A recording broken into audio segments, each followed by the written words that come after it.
तो ये ढांचा समीकरण है और ये भी ढांचा समीकरण है। जब हमने हाइड्रोजन और ऑक्सीजन को मिलाया तो पानी बना, नाइट्रोजन हाइड्रोजन को मिलाया तो अमोनिया बनी।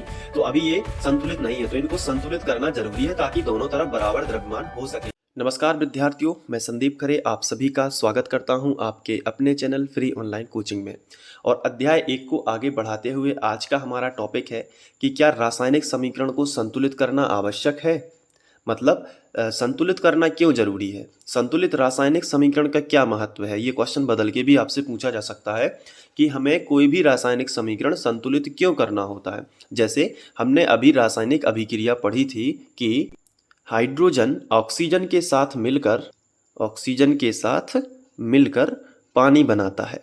ये हमने अभिक्रिया पढ़ी थी, ये है रासायनिक अभिक्रिया। एक और हमने चीज पढ़ी थी कि हाइड्रोजन और नाइट्रोजन आपस में मिलके अमोनिया बनाते हैं। तो ये जो रासायनिक अभिक्रियाएं हैं, इनको यदि हम सूत्र के द्वारा और भौतिक अवस्थाओं द्वारा बदल दें तो वो बन जाता है रासायनिक समीकरण, और उसको फिर हम संतुलित करते हैं। देखो कैसे, जैसे ये हाइड्रोजन है तो हाइड्रोजन का सूत्र होता है H2, प्लस है तो प्लस लगा दिया। ऑक्सीजन का सूत्र होता है O2 और ये तीर का चिन्ह लगा के पानी का सूत्र होता है H2O। तो ये हमने लिख दिया, तो ये बन गया एक रासायनिक समीकरण, लेकिन अभी ये ढांचा समीकरण कहलाएगा। तो अभी ये संतुलित नहीं है, इसलिए ढांचा समीकरण है।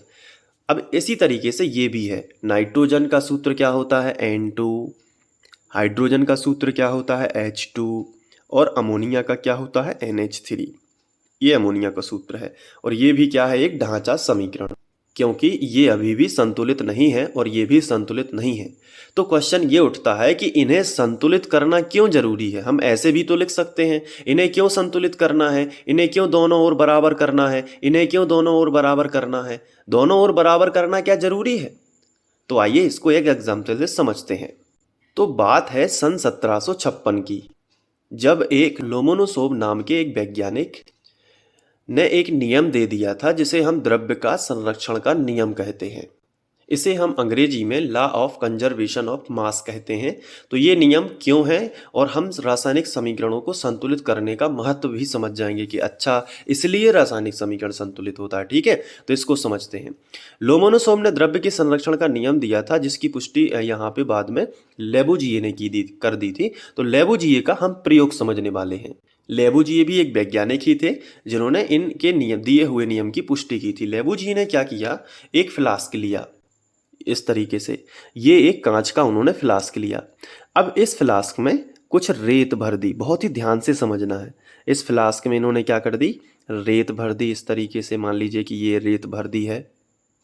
रेत भरने के बाद इसके ऊपर एक फास्फोरस का टुकड़ा रख दिया। मान लीजिए कि ये एक फास्फोरस का टुकड़ा है, ध्यान से समझना है।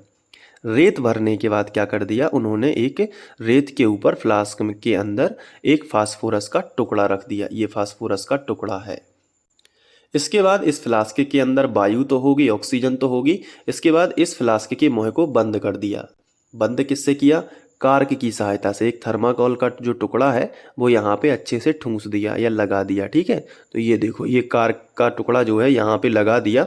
तो अब ना बाहर की वायु अंदर आ सकती है, मतलब ना बाहर से कुछ अंदर इसमें आ सकता है, ना अंदर से कुछ बाहर जा सकता है। तो ये सेटअप किया लेबुजिए ने। अब उन्होंने ये बताया था कि अभिक्रिया के पहले जितना किसी भी पदार्थ का वजन होता है, अभिक्रिया के बाद भी उतना ही होता है, घटता बढ़ता नहीं है। अब यही द्रव्यमान संरक्षण का नियम है जो हम समझ रहे हैं। देखो, फ्लास्क में उन्होंने रेत लिया, फास्फोरस का टुकड़ा लिया, अंदर की वायु अंदर ही रही, बाहर की वायु बाहर ही है, ये क्योंकि ये टुकड़ा लगा दिया। अब इसका वजन तौल लिया, तो इसका वजन तौला उन्होंने, तो वो वजन उन्हें मिला 31 ग्राम। बस समझने के लिए, कितना मिला, 31 ग्राम। अब 31 ग्राम ये अभिक्रिया के पहले है। कौन कौन है इसमें शामिल, फास्फोरस है, फास्फोरस के साथ साथ कौन है, ऑक्सीजन है, क्योंकि इसमें वायु है तो कौन होगा, ऑक्सीजन। तो अभिकारक के तौर पर क्या मिला इन्हें, कौन कौन है, फास्फोरस का टुकड़ा है और क्या है, ऑक्सीजन है। तो फास्फोरस P4 के फॉर्म में होता है, आगे आप पढ़ोगे बड़ी क्लासों में, अभी ऐसा ही ध्यान रख लो। तो कौन कौन है अभिकारक, मैं इसको हिंदी में लिखता हूँ तो और अच्छे समझ में आएगा। ये देखो, ये दोनों क्रिया कारक हैं, मतलब क्रिया होनी है, और इन दोनों का वजन जो है, पूरा फ्लास्क का वजन 31 ग्राम है।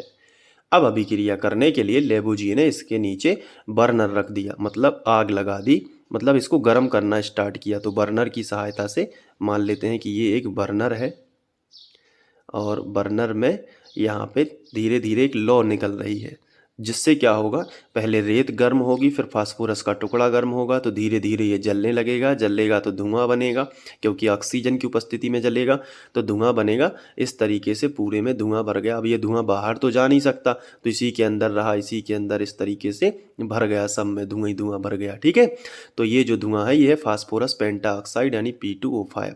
तो ये फास्फोरस पेंटाऑक्साइड का धुआं इसमें भर गया। अब ये धुआं बाहर भी नहीं गया, फास्फोरस का टुकड़ा पूरा समाप्त हो गया, खत्म हो गया और पूरा धुआं भर गया। अब लेबोजी ने इसको फिर से तौला कि अब फास्फोरस का टुकड़ा तो गायब हो गया, तो द्रव्यमान कम हो जाना चाहिए। तो उन्होंने इसको फिर से तौला, तो पाया कि अभी भी कितना है, 31 ग्राम है। मतलब द्रव्य नष्ट नहीं हुआ है, वो दूसरे रूप में कन्वर्ट हो गया, किसमें, फास्फोरस पेंटाऑक्साइड का धुआं बन गया, लेकिन वो खत्म नहीं हुआ। मतलब अभिक्रिया के पहले जितना वजन होता है, अभिक्रिया के फलस्वरूप जो बना है फास्फोरस पेंटाऑक्साइड, हम यहाँ पे लिख लेते हैं फास्फोरस पेंटाऑक्साइड, ये जो है ये अभिक्रिया के बाद बना, तो इसका भी वजन उतना ही है जितना पहले था। मतलब इतना वजन 31 ग्राम पहले था, तो बाद में भी 31 ग्राम ही रहा। मतलब द्रव्य कहीं भी नष्ट नहीं हुआ है, जितना पहले था उतना बाद में है। तो इसलिए अभिक्रिया को संतुलित किया जाता है, कोई भी रासायनिक समीकरण को संतुलित किया जाता है, ताकि जो वजन है वो हमेशा समान रहे। तो द्रव्य के संरक्षण का नियम जो है उसका पालन करने के लिए रासायनिक समीकरणों को संतुलित किया जाता है। तो आइए हम भी फटाफट से अपने समीकरणों को संतुलित कर लेते हैं। तो ये ढांचा समीकरण है और ये भी ढांचा समीकरण है। जब हमने हाइड्रोजन और ऑक्सीजन को मिलाया तो पानी बना, नाइट्रोजन हाइड्रोजन को मिलाया तो अमोनिया बनी।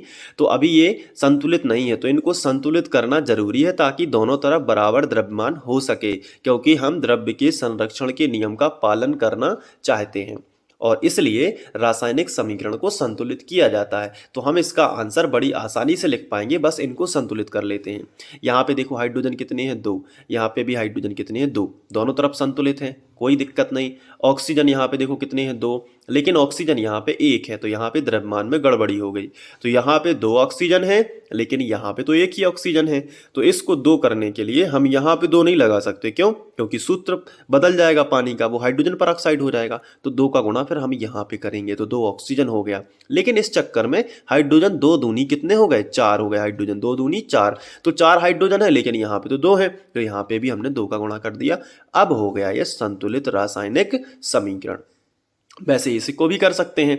और देखो यहाँ पे नाइट्रोजन कितने हैं, 2 हैं, यहाँ पे नाइट्रोजन केवल 1 है, तो यहाँ पे 2 का गुणा कर दिया, तो 2 नाइट्रोजन हो गए। लेकिन इस चक्कर में 3 दूनी 6 हाइड्रोजन हो गए, 3 दूनी 6 हाइड्रोजन। तो इसमें भी 6 हाइड्रोजन बनाना है, तो कितने का गुणा करें कि 6 हो जाए, तो 3 का गुणा करेंगे, 3 दूनी 6। आया समझ में। तो इस तरीके से हमने रासायनिक समीकरणों को संतुलित किया। तो रासायनिक समीकरणों को संतुलित करना क्यों आवश्यक है, आइए इसका आंसर लिखते हैं।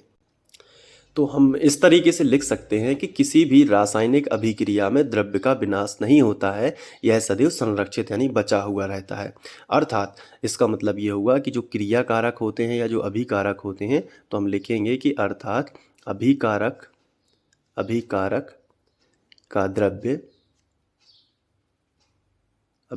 का द्रव्यमान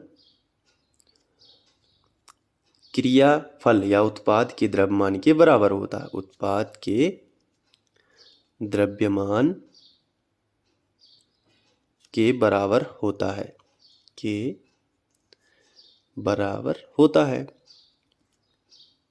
होता है, इसलिए रासायनिक समीकरणों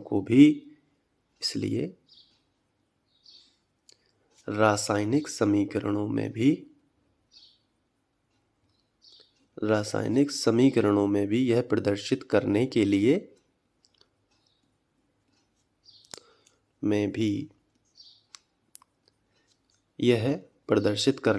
उन्हें संतुलित किया जाता है।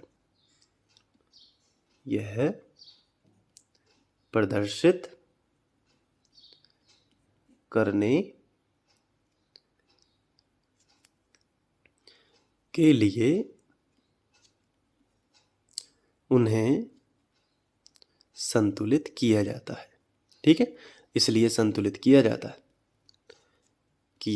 है जो कि द्रव्यमान संरक्षण के अनुकूल होता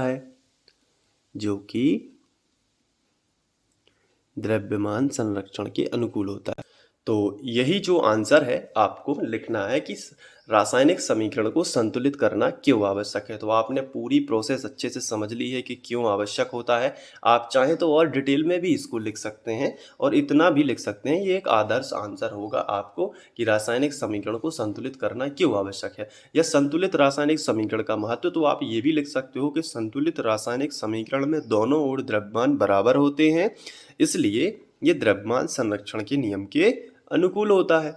ऐसा भी आप लिख सकते हो। तो ये जो है संतुलित रासायनिक समीकरण का आंसर हो जाएगा। तो ये 5वां क्वेश्चन हमने कंप्लीट किया है।